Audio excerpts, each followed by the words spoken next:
आदेश आदेश। जय श्री महाकाल। मैं योगी विक्रांत नाथ अवघड़ अपने यूट्यूब चैनल भैरव का पालिंग तत्व में आप सभी का स्वागत करता हूँ। श्रीनाथ जी, गुरु जी, पीर जी को आदेश, सभी सिद्ध को आदेश, सभी गुरुओं को आदेश, सभी गुरुपीरों को आदेश। साधक और साधिकाओं, आज मैं आप लोगों के सामने बेहद ही अहम विषय पर चर्चा करने जा रहा हूँ।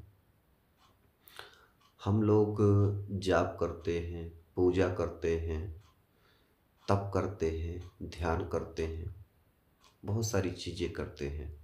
पर हम जाप करते हैं तो हमारे पास 5 चीज़ें ज़रूर आती हैं। और सबसे पहले ऐसी कौन सी चीज़ है जो हमारे पास आती है? यह हर साधक को और हर साधिका को पता होना चाहिए। अगर मान लीजिए कि हम कोई जाप कर रहे हैं या तो किसी भी इष्ट शक्ति का जाप कर रहे हैं, और हमारे पास सबसे पहली वह ताकत कौन सी आती है, फिर इसके बाद कौन सी ताकत आती है, फिर इसके बाद कौन सी ताकत आती है। जाप करते करते, निरंतर जाप करते करते हमें कौन कौन सी शक्तियाँ हमारे पास आती हैं, आज मैं उसकी आप लोगों को जानकारी बताने जा रहा हूँ। साधक जैसे हम लोगों बहुत सारे हैं कि एकदम सब चीज़ नियमबद्ध तरीके से करते हैं, बड़े तौर तरीके से करते हैं। जैसा कि हम जाप करने बैठे, मान लीजिए कि हमें नहीं पता कि हमारे ऊपर कौन सी नेगेटिव ताकत है कि कौन सी पॉजिटिव ताकत है, हमारे घर में पॉजिटिव ताकत है कि नेगेटिव ताकत है, या हमारे घर में किसी व्यक्ति को कोई नेगेटिव ताकत है। ये हमें तो पता नहीं होता। जिनकी मतलब आज्ञा चक्र या सूक्ष्म बिंदु की चीज़ें नहीं खुली होती हैं, उन्हें नहीं पता होता कि क्या होता है। जब हम जाप करने बैठते हैं तो सबसे प्रथम हमारे घर पर वह दुष्ट शक्ति आती है जो हमारे किसी घर के प्राणी को पकड़ी रहती है, या तो हमारे ऊपर वो स्वयं रहती है, या तो घर के किसी सदस्य के ऊपर रहती है। सबसे पहली शक्ति जाप के दौरान वही आती है, ये आप समझ लीजिए। और उससे होता क्या है कि हम जब जाप करते हैं उसमें हमारे मन में गंदे गंदे विचार आना, तरह तरह के ख्याल आना, अनायासी गुस्सा होना, अनायासी शरीर में चिड़चिड़ापन आना और नींद आना। जाप करते करते अचानक नींद आना, माला हाथ से छूट जाना, यह उस दुष्ट शक्ति का प्रभाव होता है। इसीलिए जब कोई हम लोग जब जाप करते हैं, किसी भी शक्ति का जाप करते हैं, किसी भी शक्ति की स्तुति करते हैं, तो हमें अपना सुरक्षा घेरा काट के ही बैठना चाहिए। इसीलिए कहा गया है कि हम कोई जाप करें, कोई स्तुति करें, कोई ध्यान करें या कोई तप करें तो अपने गुरु से, अपनी कुल देवी से, अपने कुल देवता से हमें आशीर्वाद जरूर लेना चाहिए साधकों। फिर दूसरी सबसे बड़ी शक्ति कौन आती है? हमारे घर की कुल इष्ट देवी, जो हमारी कुल इष्ट देवी है, जो हमारे कुल में पूजी जाती है, जो हमारे बाप, हमारे दद्दा, हमारे परदद्दा, जो हमारी कुल देवी की पूजा करते हैं, वह शक्ति आती है, या तो उसके गण आते हैं। फिर इसके बाद हमारी पितृ शक्ति आती है।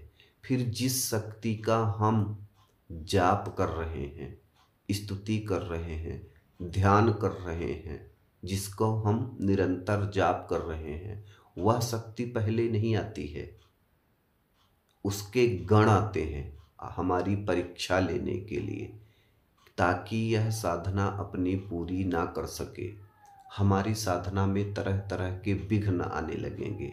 आपके अंदर डर व्याप्त होगा, भय व्याप्त होगा, आप जाप करते करते सो जाएंगे, तो ऐसा हम क्या करें कि हमारे साथ ये घटित ना हो और हमारी साधना निर्विघ्न पूरी हो, उसी की आज मैं आपको जानकारी बताने जा रहा हूँ। बड़े गौर से सुनिएगा, क्योंकि आप लोगों को चाहे कितना भी बोलो, आप लोग तो वीडियो पूरा देखते नहीं हो। थोड़ा देखोगे, फिर स्किप करोगे, फिर देखोगे, फिर स्किप करोगे, इसलिए आपको पूरी बातें समझ में नहीं आएंगी।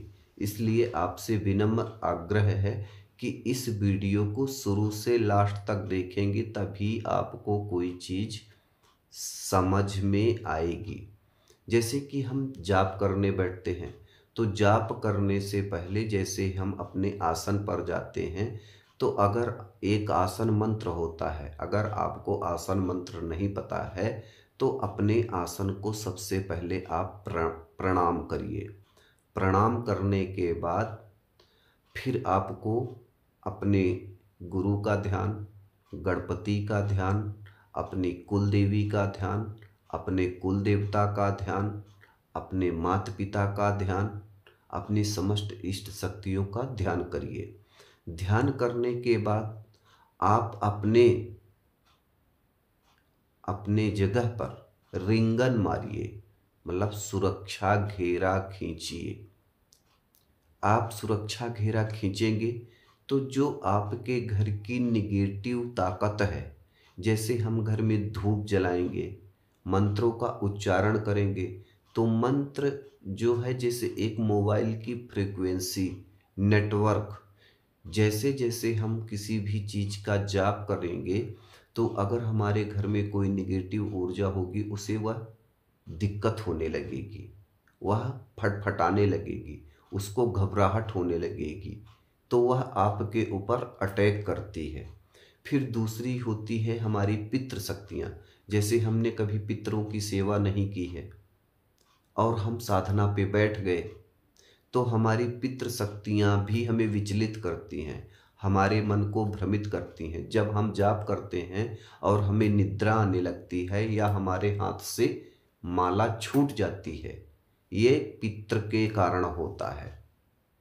अब जैसे हम किसी उग्र शक्ति की उपासना कर रहे हैं, जैसे महाकाली हो गई, माँ तारा हो गई, उग्र भैरव हो गए, कोई पिशाच हो गया या ब्रह्म पिशाच हो गया, जब हम उसकी साधना करते हैं तब हमारे शरीर पर बहुत ज़्यादा क्रोध छाता है, बहुत ज़्यादा क्रोध छाता है। इसके लिए कहा गया है कि साधक को सदैव सात्विक भोजन करना चाहिए। सात्विक भोजन से क्या होता है कि हमारे शरीर पर तामसपना नहीं आता है, हम सौम्य बने रहते हैं, ये आप जान लीजिए। फिर इसके बाद जिस शक्ति का हम जाप कर रहे हैं, जिस शक्ति की हम उपासना कर रहे हैं, ध्यान कर रहे हैं, पहले वो शक्ति नहीं आती है, उसके गण आते हैं हमारी परीक्षा लेने के लिए। तो क्या होता है कि जब हम जाप करने बैठते हैं, जैसे मान लीजिए आप सुखासन में पर बैठे हो, तो कभी आपके पिंडलियों में बहुत ज़्यादा दर्द होगा या तो आपके हाथों में दर्द होना चालू हो जाएगा। वह उस समय माँ के या जिस इष्ट शक्ति की आप उपासना कर रहे हो, पूजा कर रहे हो, वह उनके गण के कारण होता है। ये आप समझिए।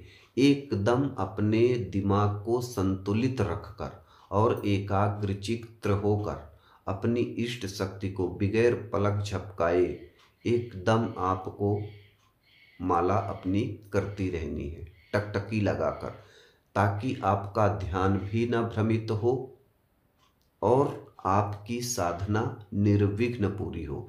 दूसरी सबसे बड़ी बात, जैसे कि अगर आप लोग रात में 11 बजे बैठते हो, तो समय का इसमें बहुत बड़ा महत्व होता है साधना में। अगर समय चूक गए तो सब कुछ चूक गए। तो इसलिए अगर आप रात्रि में 11 बजे बैठ रहे हैं तो 11 बजे बैठें, 11:30 बजे बैठ रहे हैं तो 11:30 बजे बैठें, 12 बजे बैठ रहे हैं तो 12 बजे बैठें।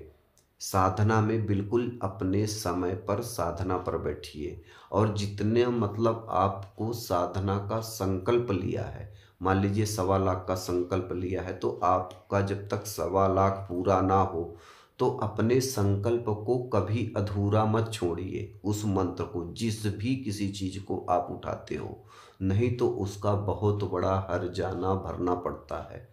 ये आप जान लीजिए साधक। आज मैंने सोचा कि आप लोगों को ये बात आप लोगों के सामने रखी जाए कि ये 5 चीज़ें हमारे पास आती हैं। ये हर साधक को पता होना चाहिए। पहली चीज़ आती है, हमारे घर की कोई निगेटिव ताकत है वह हमारे पास आती है। फिर दूसरी ताकत आती है हमारी पितृ की।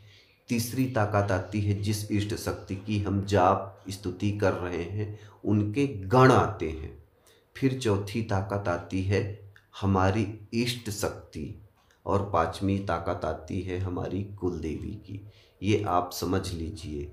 जैसे जैसे आप निरंतर जाप करते जाएंगे, कंटिन्यू जाप करते जाएंगे आप, तो आपको ये 5 चीज़ें जरूर आएंगी। इसमें से एक चीज़ें आपके घर से हट जाएगी, पर 4 चीज़ें आपके साथ सदैव रहेंगी, निरंतर रहेंगी। ये आप जानिए। तो आज मैंने आपको बताया कि जाप करते समय हमारे पास कौन कौन सी शक्तियाँ आती हैं, कौन 5 सी ताकतें आती हैं, आपको मैंने जानकारी बताई। और इसी नियम से आप जाप करिए और साधना में सफल बनिए, आगे बढ़िए और अपना सपोर्ट देते रहिए। मेरे चैनल को लाइक करिए, सब्सक्राइब करिए और अपना प्यार देते रहिए। आदेश। जय श्री महाकाल, जय श्री महाकाली, जय श्री सतगुरुदेव भगवान।